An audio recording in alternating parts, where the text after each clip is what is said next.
is a high-impact tactic, and therefore our riders and our drivers will be considering the risk to the rider that they're pursuing, the risk to the public and the risk to themselves before deciding upon that course of action. But in more cases than not, it is safer to bring that pursuit to a close than it is to continue to allow that rider driving dangerously through London. Every metropolis has its shadows, stories born under the neon glow, only to vanish back into the darkness, leaving behind nothing but the echo of fear.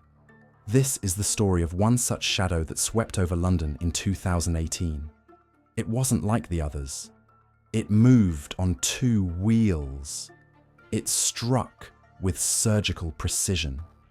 And it knew no mercy, no boundaries. This is the story of the Moped gang that turned the ordinary into a nightmare, forcing an entire city to tremble. But to understand the scale of their darkness, we have to start with one single day, with one mother and one child, caught in the path of pure, unfiltered evil. A moment frozen in time by the cold, unblinking eye of a camera. A moment that became the catalyst, forever changing the rules of the game on the streets of Britain's capital. Thursday, June 21st, 2018. The air in Richmond, a prestigious London district, was heavy with the calm of a summer afternoon. Around 3 p.m, a young woman walked down a quiet residential street, holding her 3-year-old son tightly by the hand. They had just left nursery, heading home for what should have been an ordinary evening. They never made it. From around the corner, the sharp roar of engines shattered the stillness. 2 mopeds shot into view. 4 men dressed head to toe in black, faces hidden behind sealed visors, turning them into faceless, anonymous predators. 2 of them broke away from the group, moving with the precision of hunters zeroing in on their prey. In a single, jarring moment, one of them grabbed the small boy. The woman's world collapsed into a single point. Her child was in the hands of a stranger, while his accomplice demanded her wedding ring. This wasn't a robbery in the usual sense. It was a show of dominance, a psychological assault designed to crush her will and paralyze her with fear, using a child as a living shield, as a bargaining chip. This was an act so far beyond ordinary street crime, it crossed into something far darker. In that instant, terrified but unbroken, the mother lunged forward, wrenching her son from the attacker's grasp and throwing herself into the street, into the path of oncoming cars. Anywhere, just to get away. The gang fled as quickly as they had appeared, leaving with nothing. But they left behind something far more dangerous than fear.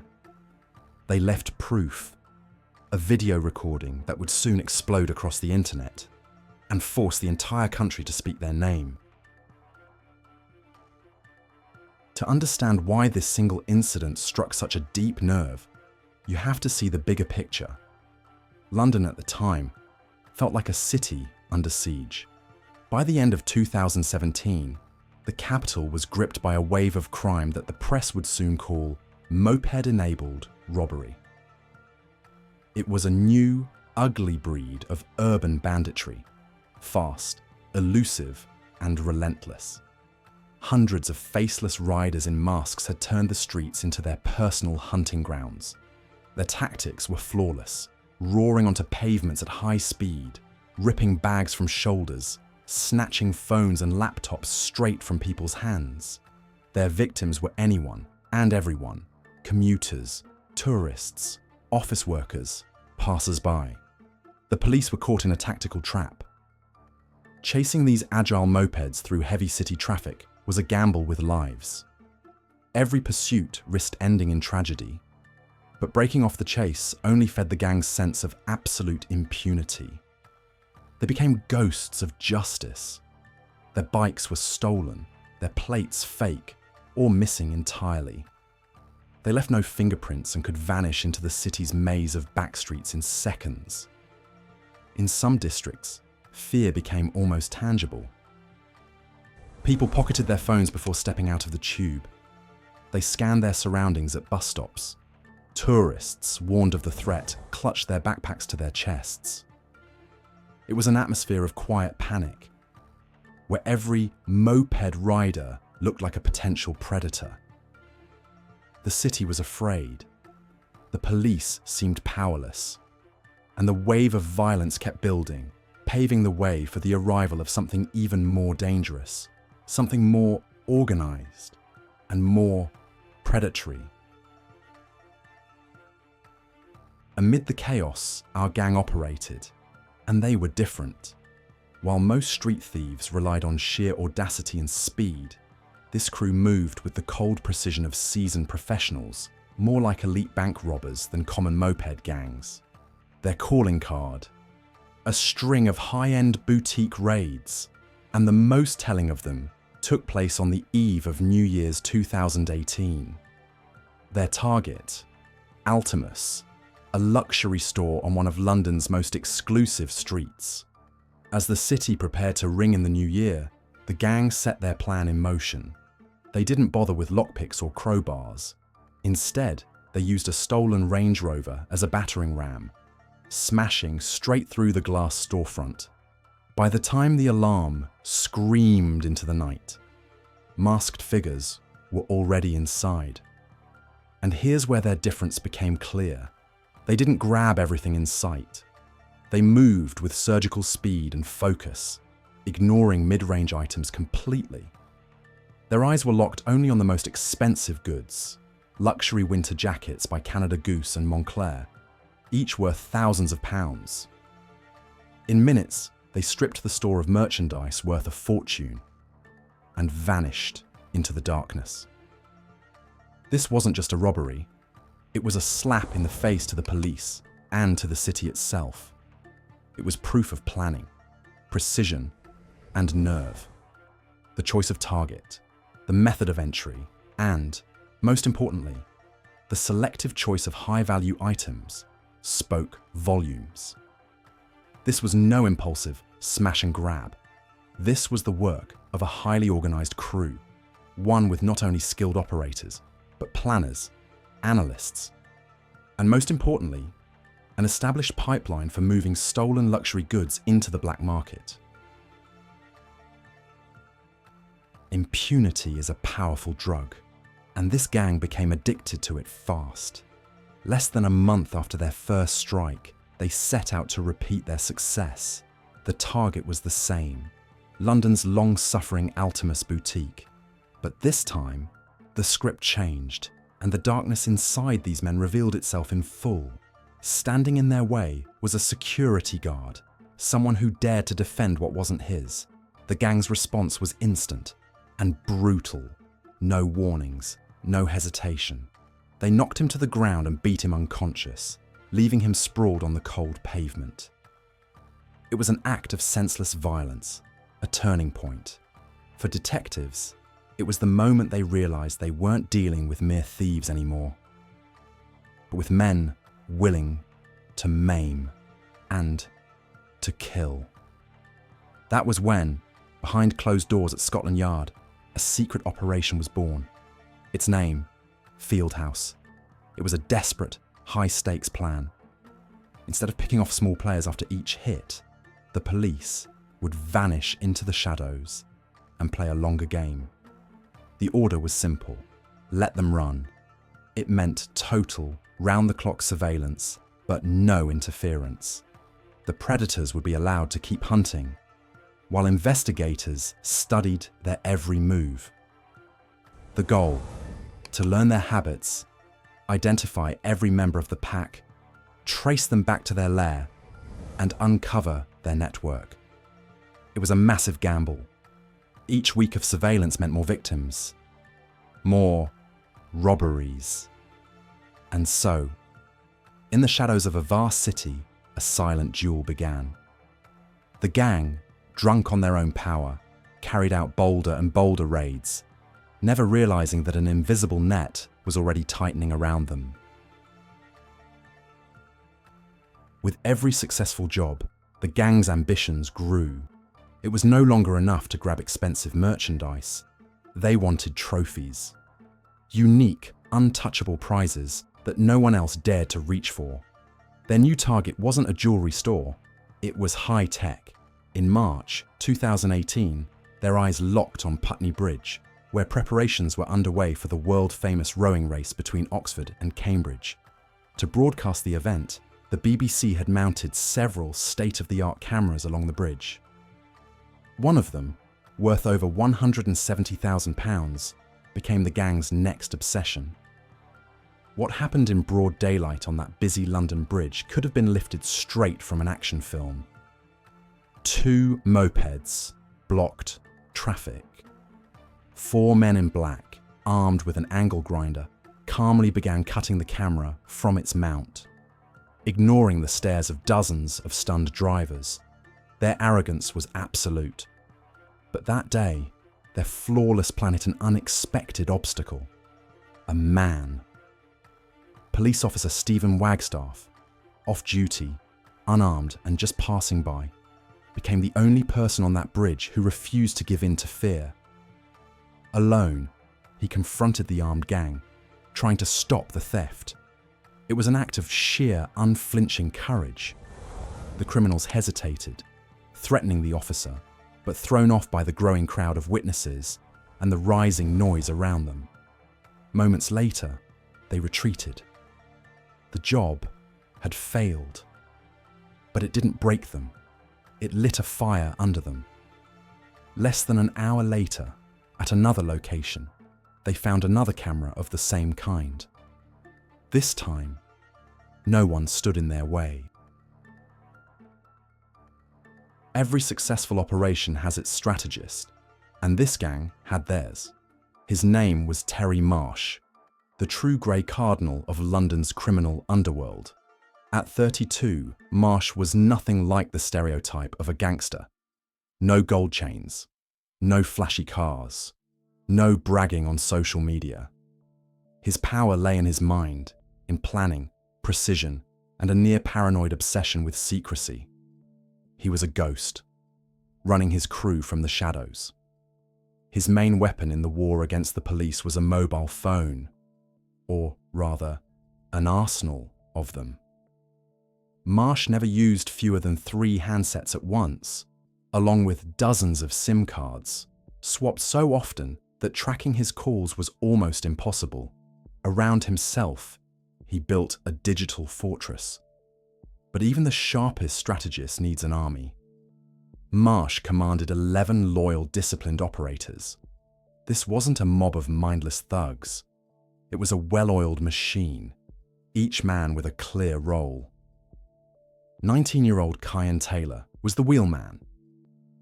A moped virtuoso who could outrun any pursuit. 20-year-old Omar Tarafat was the muscle, unleashed when brute force was needed. 19-year-old Josh Strong Mears was the eyes and ears, scouting locations and keeping watch during raids. Others specialized in blocking escape routes, handling tools, or moving stolen goods. They were trained to leave nothing behind. No fingerprints, no DNA. For months, this criminal army, commanded by its invisible general, moved as one and remained untouchable. The summer of 2018 marked the peak of their brutality, and, as it turned out, the beginning of their downfall. 2 incidents would lift this story from the crime pages to the level of a national outrage. The first victim to draw the attention of the entire country was beloved comedian Michael McIntyre. He was sitting in his car outside a school, waiting to pick up his 10-year-old son. That's when the attackers struck, smashing his car window with a hammer, pressing a knife to his throat in full view of his child, and ripping a Rolex from his wrist. The story ignited headlines, but the true explosion of fury came just days later, in Richmond.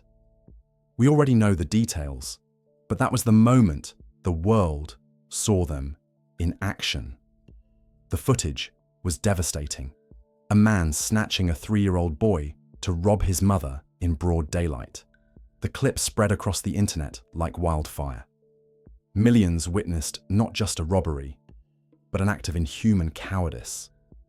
Photos of the crying mother and terrified child dominated every news broadcast. An unwritten rule of society had been broken. Children are the line you do not cross, and this gang crossed it. Public rage was so intense that the matter was raised at the highest levels of government. In the British Parliament, voices demanded an end to moped terrorism once and for all. The pressure on police reached breaking point. For the detectives of Operation Fieldhouse, catching this gang was no longer just another job. It was personal. The public demanded retribution, and the police were ready to strike back. Sometimes, criminals so intoxicated by their own impunity make one fatal mistake, the kind that brings an empire crashing down. For Terry Marsh's crew, that mistake came on May 7th, 2018. That day, a routine police patrol spotted two members of the gang riding stolen mopeds and decided to give chase. What followed wasn't an ordinary pursuit. It was a 90-minute frenzy that tore across 10 London boroughs, a slap in the face to the entire justice system. They ripped down the wrong side of a packed motorway, weaving between head-on collisions by inches. They blasted through red lights, roared over sidewalks, forcing pedestrians to scatter in terror. And then came the move that stunned even veteran officers. A mid-chase, pre-planned refuel. In the heat of the pursuit, they pulled into an agreed location where an accomplice waited with a jerry can. In seconds, the tanks were topped off and they were back on the road, leaving stunned police in their wake. They were so sure of themselves. They filmed the entire ordeal, laughing, shouting, narrating their own lawlessness. But nothing lasts forever. After an hour and a half of deadly dance through city traffic, one rider lost control. The moped slammed into the asphalt. Even then, they tried to run. It didn't matter. All three were arrested. And in their hands, police found the one thing they'd been hunting for months: their phones. Those small devices were a Pandora's box. Inside were videos of their so-called victories, their contacts, their messages, and most damning of all, GPS data that could lead police to every single member of the network. The hunters had finally become the prey. The phones seized after the chaotic chase were the master key detectives from Operation Fieldhouse had been waiting for. Months of painstaking surveillance, data cross-checks, and patient pattern tracing finally clicked into place. Now, the police knew them all. From the leader in the shadows to the foot soldiers on the streets. They knew where they lived. They knew where the loot was hidden. They knew how they spoke to one another. The invisible web the gang had woven for so long was about to snap shut. One July morning, before the first hint of daylight touched the city, London became a chessboard in motion. Dozens of armed response units and detectives hit dozens of addresses simultaneously. It was silent. It was surgical. It was over in minutes. Terry Marsh, the brain of the whole operation, was taken in his Fulham flat, caught off guard. No time to run, no chance to resist. Others were pulled from their beds. Surrounding streets had already been sealed off, every exit choked shut.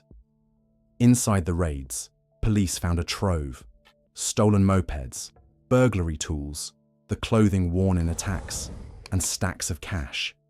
But the most damning evidence wasn't made of steel or rubber. It was made of data. Forensic specialists dug deep into the recovered phones, pulling precise GPS trails and mapping them against the gang's crimes. They could prove, beyond a shadow of doubt, exactly which phone and which man stood outside which shop at the exact second it was robbed. The digital web of proof was so tight, so unbreakable, that the gang had no way out. The era of their reign of terror was over. The Royal Court in Kingston was the final stage in this criminal saga. The air was thick with tension. On the dock sat the men who had held an entire city in fear for months.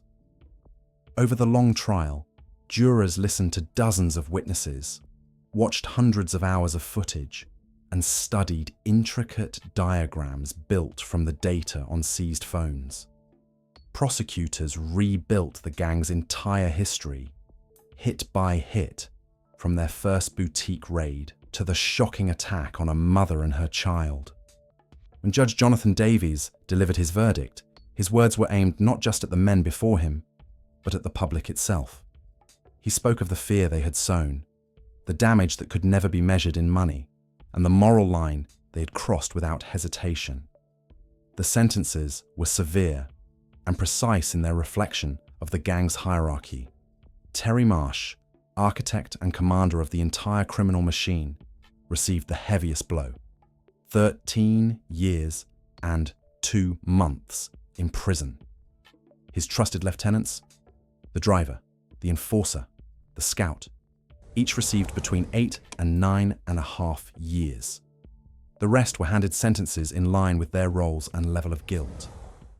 And just like that, one of London's most brazen and ruthless gangs was finished. Their speed, their secrecy, their arrogance. None of it could protect them from the patience and precision of justice. The story of Terry Marsh's gang is a vivid example of how organized crime can adapt to the conditions of a big city. But it's also a story of how modern law enforcement has learned to counter such threats. What do you think about this case? Were the members of this gang simply desperate young men or cold-blooded predators? And do you believe the sentences they received were a fair retribution for the fear they caused? Share your thoughts in the comments below. Let's discuss.